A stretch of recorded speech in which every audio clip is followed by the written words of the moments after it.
Olá, eu sou o Breno e nós estamos agora começando o capítulo de número 5 do Evangelho de João. Nós estamos avançando nesse estudo que tem nos abençoado e eu espero que você esteja gostando. Se é a sua primeira vez, se esse é seu primeiro vídeo, nós estamos estruturando todo um estudo sobre o Evangelho de João e nós temos um vídeo para cada um desses capítulos. Se você ainda não se inscreveu, inscreva-se para você ficar a par de tudo que está acontecendo aqui, de todo o conteúdo que está sendo entregue para você. Então, se você tem alguma dúvida, coloque aqui embaixo ou então envia lá para o meu Instagram, @Pastor Breno Fonseca, que eu quero e vou te ajudar com qualquer coisa que você precisar. Vamos começar!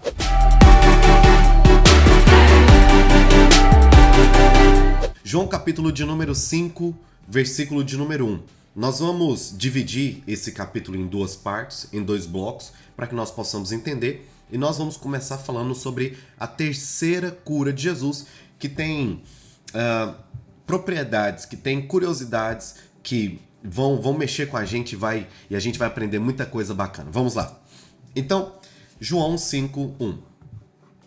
O nome do primeiro bloco eu nomeei a cura do paralítico. Versículo 1. Depois disso, Jesus voltou a Jerusalém para uma das festas religiosas dos judeus. Dentro da cidade, junto à porta das ovelhas, ficava o tanque de Betesda. E tanque de Betesda significa casa de misericórdia. Eu já adicionei aqui para facilitar o nosso estudo. Com 5 pátios cobertos. Ficavam ali cegos, mancos e paralíticos, uma multidão de enfermos esperando o movimento da água. Pois um anjo do Senhor descia de vez em quando e agitava a água. O primeiro que entrava no tanque após a água ser agitada era curado de qualquer enfermidade que tivesse. Um dos homens ali estava doente havia 38 anos. Quando Jesus o viu e soube que estava enfermo por tanto tempo, perguntou-lhe: "Você gostaria de ser curado?" O homem respondeu: "Não consigo, Senhor, pois não tenho quem me coloque no tanque quando a água é agitada. Alguém sempre chega antes de mim." Jesus lhe disse: "Levante-se, pegue a sua maca e ande." No mesmo instante, o homem ficou curado. Ele pegou sua maca, começou a andar, uma vez que esse milagre aconteceu no sábado. Os líderes religiosos, os líderes judeus, disseram ao homem que havia sido curado: "Hoje é sábado. A lei não permite que você carregue essa maca." Mas ele respondeu: "O homem que me curou disse: pegue a sua maca e ande." "Quem foi que lhe disse uma coisa dessas?" perguntaram eles. O homem não sabia, pois Jesus tinha desaparecido no meio da multidão. Mais tarde, Jesus o encontrou no templo e lhe disse: "Agora você está curado?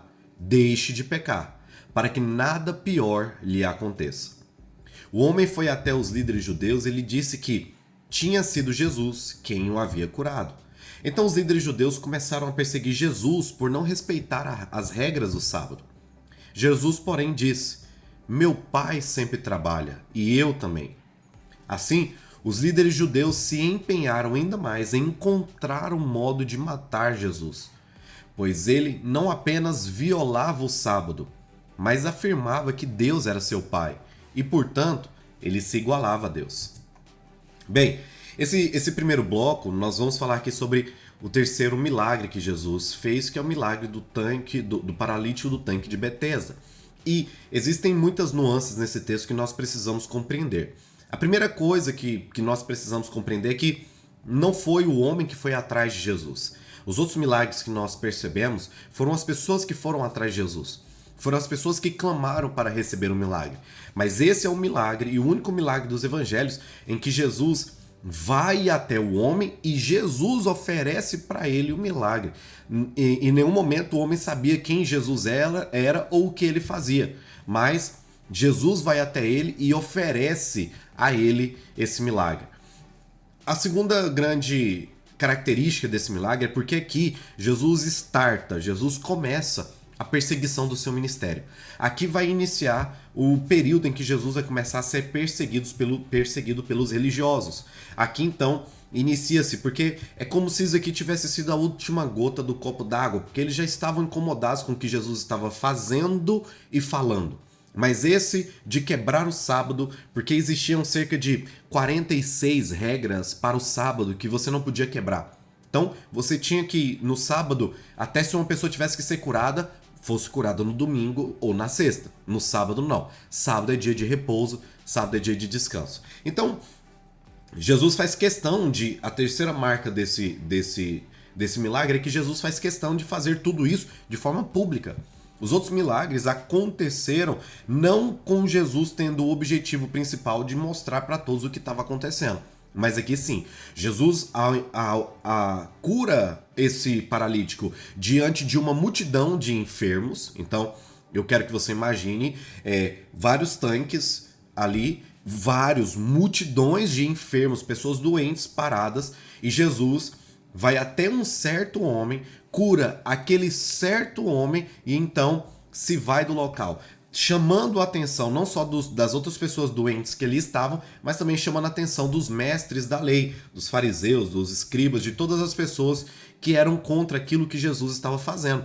Então, todo mundo começa a ficar alvoroçado e Jesus parece que dessa vez não quer esconder. Ele quer que todo mundo saiba que ele está fazendo milagres por onde quer que ele passe. Então, Jesus vai ali por um homem em específico. Isso chama muita atenção da gente aqui para um homem específico. E aquele homem já tinha 38 anos que estava ali. E a primeira característica que nós podemos perceber desse homem é que esse homem estava doente porque pecou. Aqui nós podemos afirmar que esse homem estava doente porque ele pecou. Agora eu preciso te afirmar uma coisa. Nem todo pecado gera uma doença. Nem todo pecado vai fazer você ficar doente. Então, muitas das vezes eu já vi isso acontecer pessoalmente, de uma pessoa da igreja ter câncer ou uma doença e alguém falar, tá vendo? Fulano tá doente porque pecou, tá vivendo em pecado. Se não tivesse vivendo em pecado, tava assim. E foi tão triste isso, porque a mesma pessoa que falou isso, tempos depois ficou doente, mais doente do que essa outra pessoa. Então quer dizer que essa pessoa que julgou o outro também estava em pecado? Então, a gente precisa tomar cuidado com isso. Então quero te alertar sobre isso. Nem todo pecado causa doença, mas existem doenças que nascem em nós por causa do pecado. É como se Deus estivesse dando para nós um sinal, é como se Deus estivesse ligando um alerta dentro da gente, um alerta espiritual dizendo, isso daqui é para te mostrar que você está no caminho errado. Volta para o caminho certo que eu quero consertar algumas coisas aí da sua vida. Então, esse homem não nasceu assim, ele se tornou um paralítico porque ele pecou. Outra coisa que é muito polêmica e problemática nesse texto aqui será que essas águas, esse tanque aqui, tinha poder de curar? Será que realmente um anjo descia de vez em quando e agitava pessoalmente as águas e as pessoas que entravam ali eram curadas de fato? Isso é uma questão que tem sido discutida por muitos teólogos e estudiosos.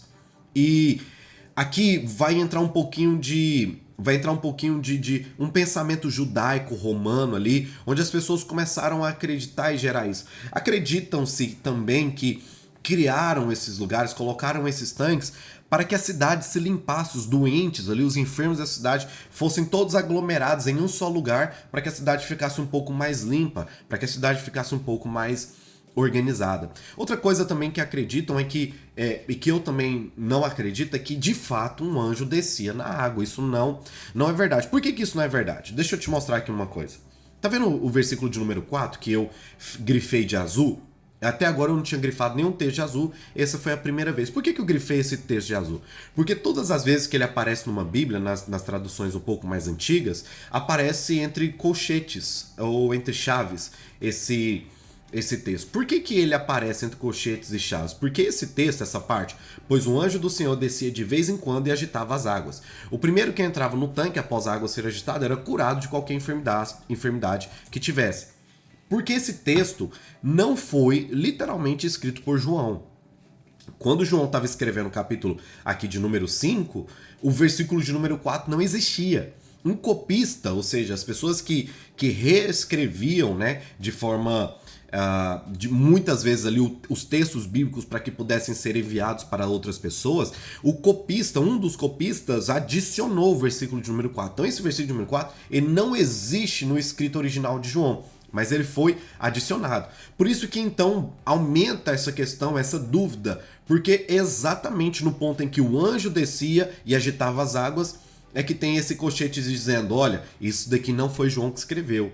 Não existe nenhuma comprovação sobre isso aqui. Adicionaram esse texto aqui. Então, é muito complicado, é muito difícil de afirmar e de acreditar que de verdade um anjo descia ali e tocava essas águas. Isso provavelmente não é verdade. Mas o que poderia então acontecer é que essas águas teriam poderes curativos. Como águas termais, você deve saber de várias águas que existem ao redor do mundo que têm poderes curativos, águas que são termais, que as pessoas vão, tomam banho, não sei se você já viu, passam lama e etc. E dizem que muitas pessoas são curadas através disso. Nem se a água também não for termal, né, que não é quente, mas existe sim poderes curativos em outras águas. E ali naqueles poços havia uma fonte de água. Então a água daquele próprio poço ela não vinha de outro lugar, ela nascia dali mesmo. E dali é que ela ia embora. Então muito provavelmente, de vez em quando havia um acúmulo e as águas brotavam ali da terra e essa bolha mexia a água. Então, quando essas bolhas mexiam a água, porque a fonte estava despejando água ali naquele lugar, e aí as pessoas poderiam então acreditar que era um anjo que estava mexendo, porque eles não sabiam explicar o que estava acontecendo de fato. Ninguém ficava o tempo todo dentro do tanque, mas ao redor do tanque. E, acima de tudo, as pessoas precisavam de um milagre. Ali estavam todos os doentes, e uma coisa que você tem que saber é que quanto mais necessitado de algo nós estamos, mais acreditamos em crenças que não são verdade. Então a gente começa a acreditar em muitas coisas por causa das nossas necessidades. Tá aí o porquê de tantos falsos pastores, falsos profetas, falsos mestres estarem crescendo em nosso meio hoje em dia, de tantas pessoas falando mentiras, abrindo igrejas com propósitos errados, profetizando coisas erradas e destruindo a vida de muita gente, porque como tem muita gente doente, então as pessoas doentes tendem a acreditar em qualquer coisa porque ela precisa, porque tem uma necessidade. E tem muito charlatão que sabe que as pessoas precisam, então ele se aproveita disso. E aqui eu acho que vai ser mais ou menos isso que acontecia. Porém, não tem como ser afirmado por exatamente ninguém que um anjo descia ou se um anjo não descia. Se as águas realmente tinham poderes curativos, se tinha uma fonte ali embaixo, mas especula-se isso. E isso é mais ou menos o que eu acredito. E, Breno, de onde que você tira essas coisas? Das minhas bíblias de estudo, dos livros que eu leio, dos pesquisadores, dos teólogos, de todos os lugares que eu pesquiso, que eu estudo durante anos, eu chego a essas conclusões, ok? Então, tem essa grande dúvida sobre esse tanque, sobre o poder curativo que havia de fato nesse tanque. Um homem que estava ali há 38 anos estava sobre uma esteira.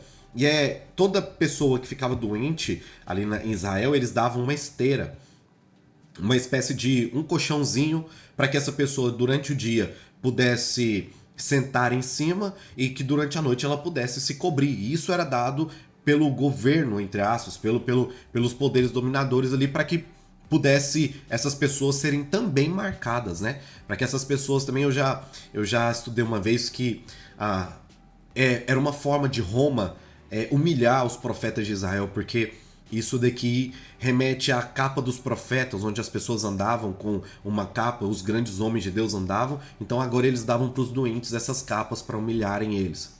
Isso tudo acontecendo, e Jesus chega, entra no meio do tanque com uma multidão gigantesca. Jesus vai especificamente para um homem, ele chega num homem e ele faz algo que não tinha feito até agora. Ele pergunta, não é o homem que chega e pergunta, quem é você? Sou Jesus. Você pode me curar? Não.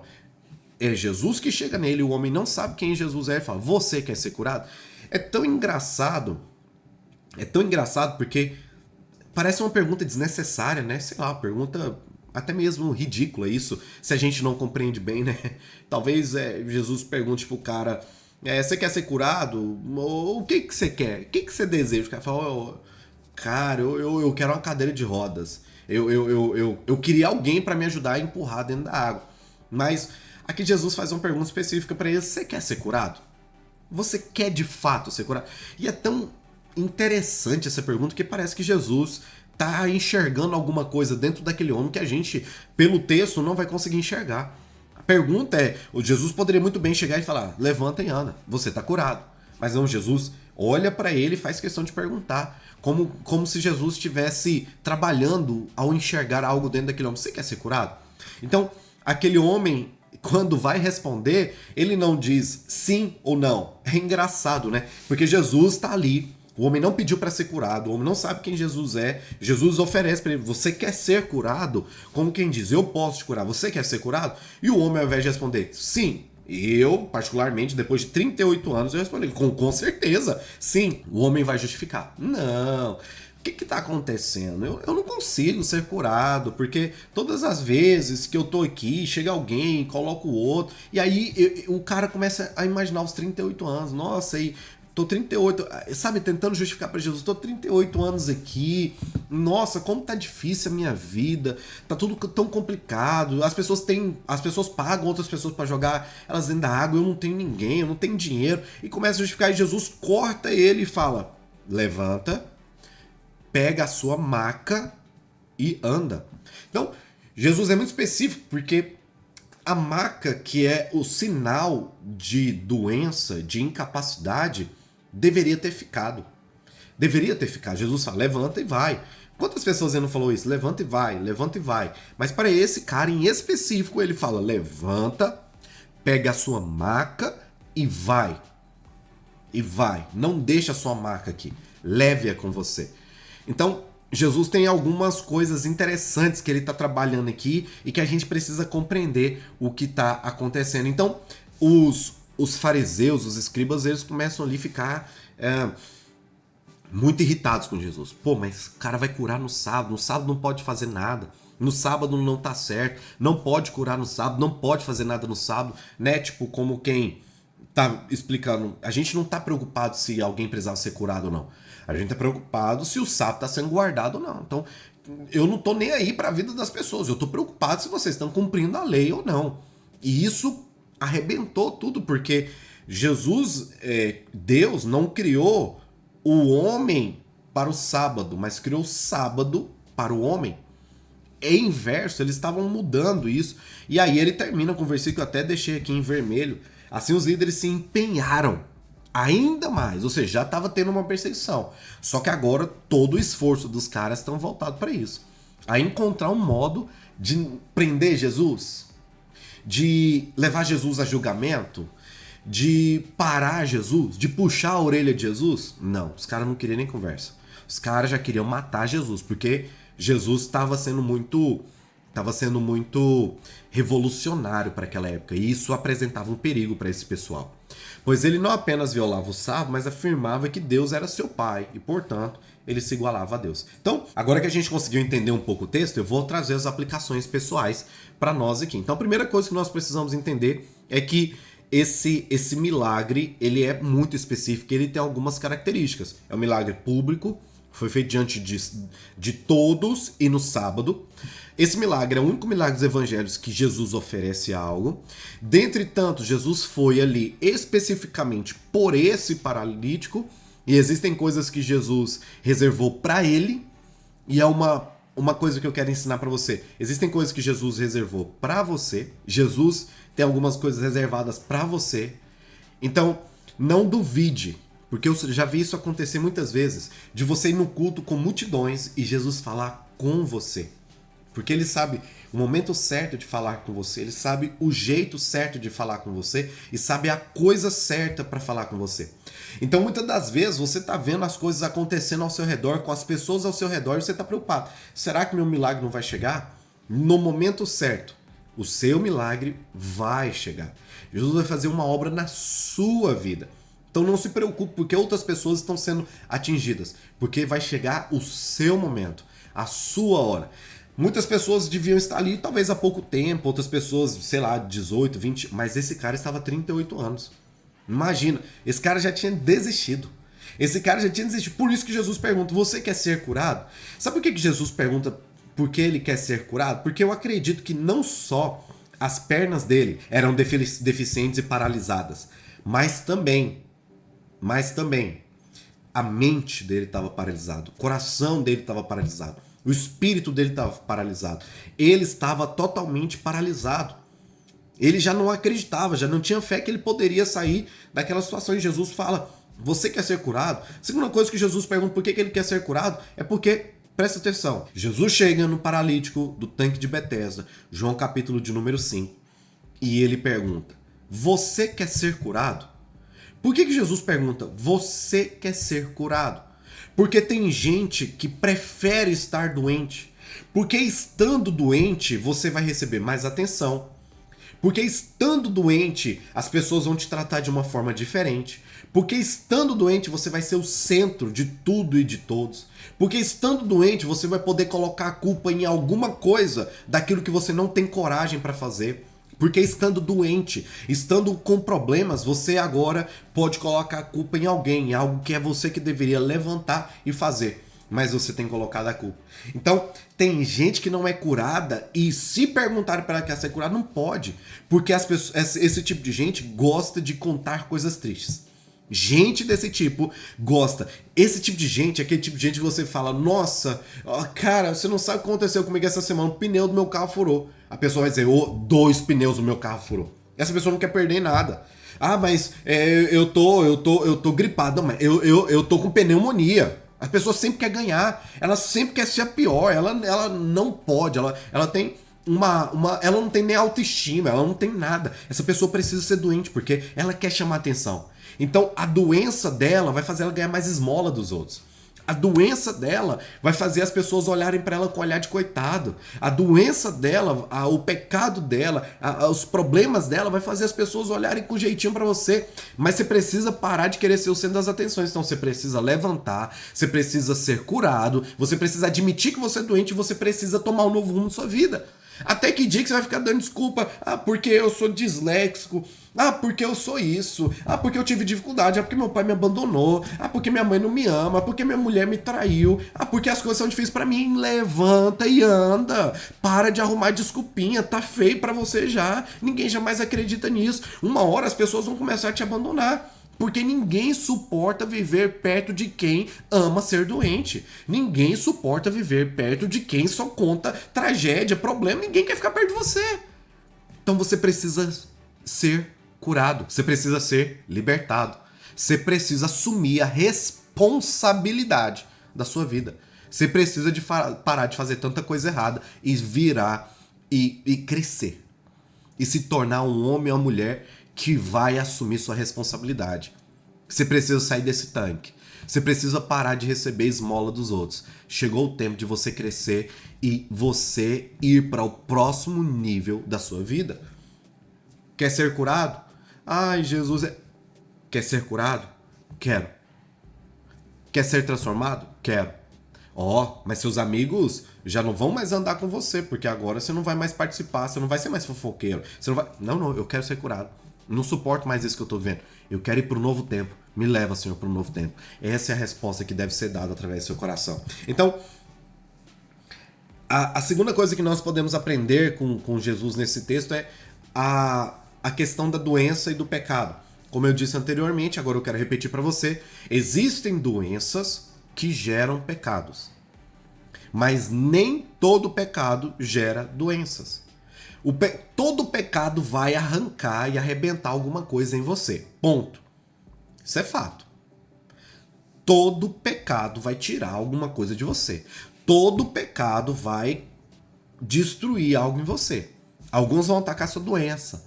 Outros vão atacar seus relacionamentos. Outros vão atacar sua integridade. Outros vão atacar sua mente, seu coração. Mas todo pecado vai gerar algo negativo em você. E alguns vão gerar de fato uma paralisia, uma doença carnal exterior para que as pessoas possam ver. Então é melhor você abandonar esse pecado, você confessar, se posicionar e ir para novo tempo do que você viver doente nesse pecado. Então aquele homem se tornou um paralítico por causa de um pecado. Carregar a cama não é uma direção aleatória. Quando Jesus falou para ele, seja curado, o homem levantou e eu imagino ele indo embora, Jesus falou, pega a sua cama e leva. Sabe por que Jesus manda esse homem pegar a cama e levar? Sabe por quê que esse paralítico vai ter que andar para cima e para baixo com essa cama? Porque todas as vezes que ele pensar em pecar de novo, todas as vezes que ele pensar em errar de novo, ele vai olhar para a cama e vai lembrar: poxa, a última vez que eu cometi esse pecado, passei 38 anos deitado numa cama sofrendo, dependendo dos outros. Então eu não vou mais pecar. Eu não vou mais fazer isso. Então, esquecer a cama, às vezes, vai fazer o homem esquecer daquilo que botou ele numa cama. Esquecer a cama vai botar ele para voltar a viver aquilo que ele tinha. Porque tem gente que é assim, ela sai, ela peca, vai, é limpa, é cuidada, é curada, e o primeiro lugar que ela volta é pro mesmo lugar do pecado dela. Então, nunca volte para um lugar que você orou para sair. Nunca volte para o lugar onde Jesus arrancou você. Nunca volte para o mesmo lamaçal que Deus tirou e lavou você. Não volte, porque o mesmo lugar que você quer retornar antes de você ter sido limpo é o mesmo lugar que vai te sujar de novo. Então para de querer voltar para os lugares, para as pessoas e para as coisas que te fizeram estar caído, sujo, abandonado e triste, e agora vá para o novo lugar que Jesus te colocou. Não queira voltar para os lugares de antigamente. Não queira voltar aos mesmos comportamentos, às mesmas palavras, às mesmas pessoas. Se Jesus te tirou de lá, se você orou para sair de lá, para que você quer voltar para lá? Me ajuda, né? Vamos lá. Então, o homem tinha que andar com a cama, para ele todo dia acordar e falar: eu não vou cometer aquele pecado, não vou voltar para lá. Eu agora preciso ir para um novo tempo. E por último, ele disse que Jesus disse, a última coisa que nós vamos aprender aqui é: esse homem, quando ele escutou uma palavra de Jesus, ele colocou a cama debaixo da cama e ele foi. E foi engraçado que quando ele se levantou, todo mundo viu ele. Olha isso. Olha isso. Pega isso aqui. João capítulo de número 5. Nós estamos estudando aqui João capítulo número 5. João capítulo de número 5, o homem, o paralítico do tanque de Betesda, se levanta, é curado, se levanta, coloca a cama debaixo do braço e vai. E um monte de gente começa a gritar: por que você está andando? Quem te curou? Por que você está andando com a cama? Por que você está fazendo isso? Por que você está fazendo aquilo? Engraçado. Para ver ele se levantar e andar, todo mundo viu e todo mundo quis dar pitaco. Mas no momento em que ele estava precisando ser empurrado para dentro das águas, ninguém queria ajudar. Então, peraí. Engraçado, todo mundo quer falar mal de você quando você tá dando certo, mas ninguém quer levantar você quando você tá dando errado. Você precisa começar a observar esse tipo de gente perto de você. Pessoas que quando tá dando tudo errado, ela finge que não tá acontecendo nada. Mas quando as coisas dão certo, ela tá querendo parar você. Uma característica do paralítico de Betesda e você também precisa fazer: quem não te ajudou enquanto você não estava sentado, também não vai te parar quando você estiver em pé. Então para de ouvir as pessoas quando Jesus te colocou em pé. Não ouça essas pessoas. Vai. A ordem que Jesus te deu é: vai. Pega a tua cama e vai. Para de olhar para trás. Para de olhar para os lados. Para de preocupar com os outros. Porque quem fez a obra da sua vida fui eu, não foram eles. Quem tá falando de você não fez nada por você. Pelo contrário, querem que você volte pro mesmo lugar. Então, a minha ordem para você é: pega a sua cama e sai daqui. Não escute o que os outros estão falando para você. Porque o que estão falando para você, em nenhum momento vai transformar a sua vida. Mas lembre-se que o que transformou a sua vida foi eu mandando você se levantar e sair daqui. Engraçado, né? Muito engraçado. 38 anos e todo mundo vendo ele sentado, ninguém ajuda. Mas no dia que ele levanta, todo mundo quer mandar ele sentar de novo. Tem gente que só é feliz quando vê alguém doente, isso é um fato. Então, agora nós vamos para o segundo ponto, agora nós vamos para o segundo bloco desse capítulo. E eu quero que você preste atenção em algo muito importante agora, por favor. Esse bloco é um bloco um pouco mais complexo. E a melhor coisa para descomplicar esse segundo bloco em João 5 é você prestar bastante atenção nessa leitura, porque a própria leitura vai nos explicar bem o que está acontecendo aqui. Versículo 19, João 5,19. Jesus respondeu: eu lhes digo a verdade. O filho não pode fazer coisa alguma por sua própria conta. Ele faz apenas o que vê o pai fazer. Aquilo que o pai faz, o filho também faz. Pois o pai ama o filho e lhe mostra tudo o que faz. Na verdade, o pai lhe mostrará obras ainda maiores que essas para que vocês fiquem admirados. Pois assim como o Pai dá vida àqueles que ele ressuscita dos mortos, também o Filho dá vida a quem ele quer. Além disso, o Pai não julga ninguém, mas deu ao Filho a autoridade absoluta para julgar. Uau! Uau! Para que todos honrem o Filho como honram o Pai. Quem não honra o Filho, certamente não honra o Pai, que enviou o Filho. Eu lhes digo a verdade. Quem ouve a minha mensagem e crê naquele que me enviou, tem a vida eterna. Jamais será condenado, mas passou da morte para a vida. E eu lhes asseguro que está chegando a hora, e de fato a hora já chegou, em que os mortos ouvirão a minha voz, a voz do Filho de Deus, e aqueles que ouvirem a minha voz viverão. O Pai tem a vida em si mesmo e concedeu ao seu Filho igual poder de dar vida. E lhe deu autoridade para julgar a todos, porque ele é o Filho do homem. Não fiquem tão surpresos. Na verdade, vem um tempo em que todos os mortos ouvirão em seus túmulos a voz do Filho de Deus e ressuscitarão. Aqueles que fizeram o bem ressuscitarão para terem vida eterna. E aqueles que continuaram a fazer o mal ressuscitarão para serem julgados. Não posso fazer coisa alguma por minha própria conta. Julgo conforme aquilo que Deus me diz. Logo, meu julgamento é justo, pois não faço minha própria vontade, mas a vontade do Pai que me enviou. Se eu testemunhasse a respeito de mim mesmo, meu testemunho não seria válido, mas há outro que também testemunha sobre mim, e eu lhes asseguro que tudo que ele diz a meu respeito é verdadeiro. Vocês enviaram investigadores para ouvir João, e o testemunho deles sobre mim é verdadeiro. Claro que não tenho necessidade alguma de testemunhas humanas, mas digo essas coisas para que vocês sejam salvos. João era como uma lâmpada que queimava e brilhava, e por algum tempo vocês empolgaram com a mensagem dele. Mas eu tenho um testemunho maior que o de João, as obras que eu realizo. O Pai me deu essas obras para concluir, e elas provam que ele me enviou. E o Pai que me enviou testemunhou, ele próprio, a meu respeito. Vocês nunca ouviram sua voz, nem viram a Deus pessoalmente. Não tem a mensagem no coração, pois não creem em mim, aquele que foi enviado por ele. Vocês estudam minuciosamente as Escrituras, porque creem que elas lhes dão a vida eterna, mas as Escrituras apontam para mim. No entanto, vocês se recusaram a vir a mim para receber essa vida. Sua aprovação não vale nada para mim, pois eu sei que o amor a Deus não está em vocês. Eu vim em nome de meu Pai, e vocês me rejeitaram. Se outro vier em seu próprio nome, vocês o receberão.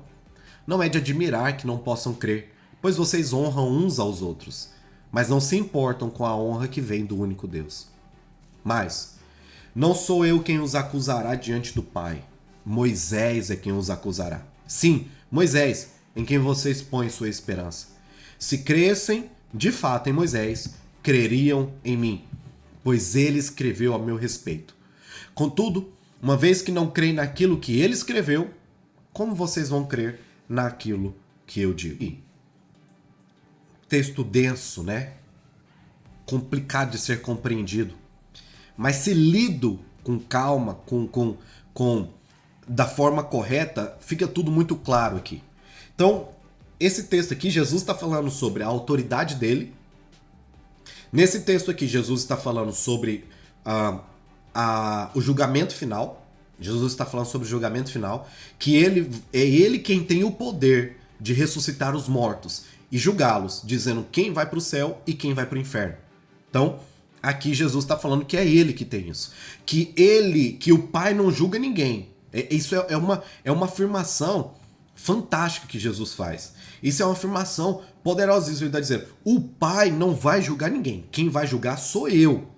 Eu que recebi o poder para julgar a todos. O Pai não vai fazer isso. Quem vai fazer sou eu. Traduzindo, no juízo final, quem vai voltar, quem vai vir aqui julgar os mortos e os vivos, será eu. E eu é quem vou dizer quem vai para o céu e quem vai para o inferno. E como é que Jesus vai dizer quem vai para o céu e quem vai para o inferno? Jesus vai dizer, creu em mim? Céu. Não creu em mim? Inferno. Simples. Ele sabe quem acreditou e quem não acreditou. Logo, crer nele, céu. Não crer nele, inferno. Então, Jesus está sendo claro, ele já está dando uma mensagem apocalíptica. Aqui já está começando a escatologia de Jesus, ou seja, aqui já está começando a mensagem sobre o fim, sobre a segunda vinda dele, sobre a volta dele depois da sua morte e subida aos céus. Ele fala aqui, ó, versículo vermelho que eu deixei, na verdade, vem um tempo em que todos os mortos ouvirão em seus túmulos a voz do Filho de Deus. Então, os mortos vão ouvir no túmulo Jesus, a voz de Jesus, e eles ressuscitarão. É aqueles que fizeram o bem para terem vida eterna, e aqueles que continuaram a fazer o mal ressuscitarão para ser julgados. E aqui também Jesus não está falando sobre os que de fato estão mortos dentro de um caixão, mas Jesus também está falando sobre aqueles que não creem, porque de fato, quem não crê em Jesus, ainda que esteja vivo, está morto. Vou tentar repetir e explicar isso bem para você. Se você não crê em Jesus, que ele é o Filho de Deus e que ele é o seu Salvador, você já está morto. Se você não crê, você já está morto. E se você, ainda que esteja morto, dentro de um caixão, mas acredita que Jesus é o Filho de Deus, você já tem a vida eterna. Cara, isso é muito poderoso. Jesus veio aqui já explicando aqui pra gente, já dando um pano de fundo, já deixando tudo certinho aqui pra gente, ó, já tá resolvendo. E ele tá falando o seguinte: muita gente já falou sobre mim, e vocês não acreditaram. João falou sobre mim. Só que vocês gostaram mais de João do que de mim. João tava falando sobre mim, então vocês deram mais fama a João do que vocês deram pra mim. E a gente faz isso. Às vezes a gente dá fama mais pro profeta do que pra Jesus. A gente dá mais fama pro pastor do que pra Jesus. A gente dá mais fama pro youtuber do que pra Jesus. Às vezes você vai gostar mais de mim aqui do que o seu próprio pastor.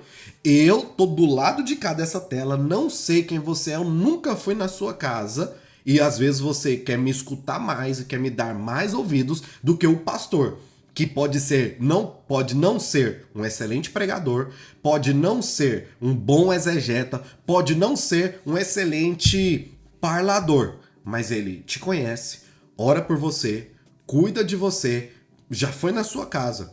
Então, por favor, honre o cara que tá lá orando por você. A gente que tá de cá, os youtubers da vida, esses pastores online aí, isso aqui não tem que ser honrado não, meu irmão. Tem que ser honrado é quem tá cuidando de você aí. Você precisa honrar a unção que tá aí com você. Às vezes o pastor da gente tá falando, eu não concordo, o pastor fulano de tal falou, eu assisti o cara no YouTube. Me ajuda aí, cara, me ajuda aí. Então, os caras estudavam minuciosamente as escrituras, estudavam a palavra, mas do que adiantava? Eles não acreditavam em Jesus. Os caras liam, passou anos lendo e não acredita. Mas ele ainda termina o versículo dizendo: contudo, uma vez que não creem naquilo que ele escreveu, como crerão no que eu digo? Moisés é o que vai condenar. Não sou eu que vou condenar vocês, é Moisés quem vai condenar você. O que ele está dizendo? Moisés escreveu as leis e falou sobre Cristo. Os caras leram sobre Moisés, aprenderam sobre a lei, aprenderam sobre Cristo e está falando contra ele.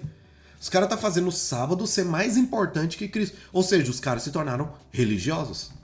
Esses caras se tornaram religiosos. E Jesus, ele tem um problema sério com religiosidade. Então, vamos aqui então para os ensinamentos do segundo bloco. Primeira coisa, cuidado com a religiosidade. A religiosidade transforma relacionamento com Deus em uma prisão. Você começa a enxergar Deus como um senhorzinho sentado no céu com um cajado na mão. Toda vez que você erra, ele vai lá e dá uma cajadada na sua cabeça. Mal-humorado, nunca nem sabe o que é o amor. E Deus não é isso. Então, a religiosidade faz você achar que roupa é mais importante que pessoas. Faz você achar que o cabelo comprido é mais importante do que estar servindo a Cristo.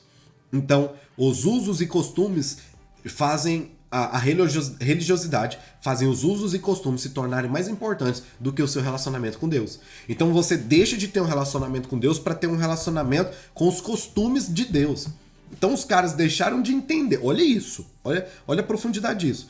Os caras estavam mais preocupados. Olha o que a religiosidade faz. Presta atenção no que a religiosidade faz. Os caras estavam mais preocupados. Por que Jesus curou esse cara no sábado? Ao invés de estar preocupado Nosso irmão foi curado. Nós vamos celebrar com ele. Nosso irmão estava doente e agora ele foi curado e nós vamos nos alegrar com ele. Religiosidade é isso. É você ficar com raiva porque tem alguém sendo curado, ao invés de ficar feliz porque um pecador foi curado. Isso é religiosidade. E a religiosidade é nada mais, nada menos que um pecador falando mal de outro pecador. É um cego falando mal de outro cego. Isso é um fato. Então os caras aqui estavam... E Jesus estava chateadíssimo com isso. E Jesus falou, vocês não estão entendendo. Eu vim para curar, para dar vida e abundância, para transformar a vida de todos. E vocês estão preocupados com o sábado? Eu sou o Senhor do sábado. Quem criou o sábado fui eu, então eu sei o que eu faço ou o que eu tenho que deixar de fazer no sábado. Não é vocês que têm que determinar o que está acontecendo. Olha essa frase. Eu até postei essa frase no meu Twitter. A religiosidade é tão maléfica que faz até os pássaros acreditarem que voar é pecado. A religiosidade é tão maléfica que faz até os pássaros acreditarem que voar é pecado. Muito provavelmente você está com medo de voar. E voar é algo que você nasceu para ser, para fazer. Mas a religiosidade está te prendendo, uma gaiola que está te prendendo. E você aceitou. Por quê? Você não lê a Bíblia, você é preguiçoso. Você não lê. Sabe quando a religiosidade acaba? Quando a sua Bíblia se abre. Vou repetir. Sabe quando é que a religiosidade acaba? Quando a Bíblia abre. No dia que a Bíblia abre, a religiosidade acaba. Porque a religiosidade é eu acho. Quando a Bíblia abre, é eu tenho certeza. Religiosidade é nada mais e nada menos do que um monte de gente dizendo eu acho, eu penso, eu acredito, eu já ouvi dizer, me contaram, me disseram. E o contrário de religiosidade é está escrito. Não só está escrito, mas também entendido, compreendido. Porque os caras aqui leram, mas não compreendiam. Leram, mas não entenderam. Então, do que adianta também ler se você não está sabendo o que você está lendo? Segunda coisa, o homem sem Deus está morto em seus delitos e pecados. Escute, vou repetir isso para você. Se você confessou a Cristo, você, ainda que morra, você já herdou a vida, já herdou a vida eterna. Você já tem a vida eterna. Presta atenção. Se você confessou a Cristo, já é parte de você a vida eterna, o céu, a maravilha do Senhor. Descansa o seu coração. Você já tem a vida eterna se você de fato confessou a Cristo. Se você não confessou a Cristo, ou se você não tem certeza do que isso representa para você, eu também posso te afirmar categoricamente, você já pertence ao inferno. Você já está se tornando morador lá do inferno que vai sofrer a eternidade com Satanás e seus demônios. Já. Somente Jesus pode dar vida aos mortos espirituais. Só em Cristo os pecadores podem sair da morte para a vida. Só Cristo. Pastor, mas eu ajudo pessoas, eu faço caridade. Só Cristo. Não é o que você faz, é o que Cristo fez. Só Ele pode dar a vida eterna. Última coisa, só há uma maneira de conhecer o verdadeiro poder e amor de Jesus. Só há uma maneira de conhecer o verdadeiro poder e amor de Jesus. Como, Breno? Lendo a Bíblia, entendendo a Bíblia, aplicando a Bíblia. Só tem uma forma de você conhecer o verdadeiro amor e poder de Jesus. Lendo a Bíblia, entendendo a Bíblia e vivendo a Bíblia. Se você fizer essas três coisas, você então passará a ser um verdadeiro homem e mulher que vai viver e conhecer o amor e o poder de Jesus. Os caras aqui estudavam. Desculpa, os caras aqui liam, mas não estudavam. Os caras aqui liam, mas não viviam. Os caras aqui liam. Eles sabiam de tudo, mas a palavra não entrou no coração deles. Eles usavam as palavras para os outros, mas eles não usavam a palavra para eles. E Jesus deixou claro aqui que ele tem o poder de julgar. Então toda vez que eu quero julgar alguém, é por Jesus. É através de Jesus, não através do que eu acho, do que eu penso. Esse bloco, na verdade, esse capítulo de número 5, é um capítulo muito denso, capítulo muito maravilhoso. Merece ser lido uma vez mais todo por você. Merece ser um pouco mastigado por você. Merece. Esse capítulo merece. Porque isso vai te trazer um esclarecimento e vai te trazer uma capacitação espiritual para você viver a plenitude do Evangelho de Deus e você se libertar das suas religiosidades, dos seus achismos. Isso é religiosidade, seus achismos. Termino esse vídeo de hoje com esse alerta para você. Comece a entender e viver a palavra de Deus para que você pare de ser um religioso. Que o Senhor abençoe sua vida, que o Senhor abençoe sua casa, que o Senhor abençoe tudo quanto você fizer. Se você ainda não se inscreveu, inscreva-se aqui, envie esse vídeo para alguém. Vamos enviar para o máximo de pessoas essa palavra. As pessoas precisam ser libertas e nós vamos ajudá-las com a revelação da verdade. Deus te abençoe, te espero no próximo vídeo. Tchau, tchau.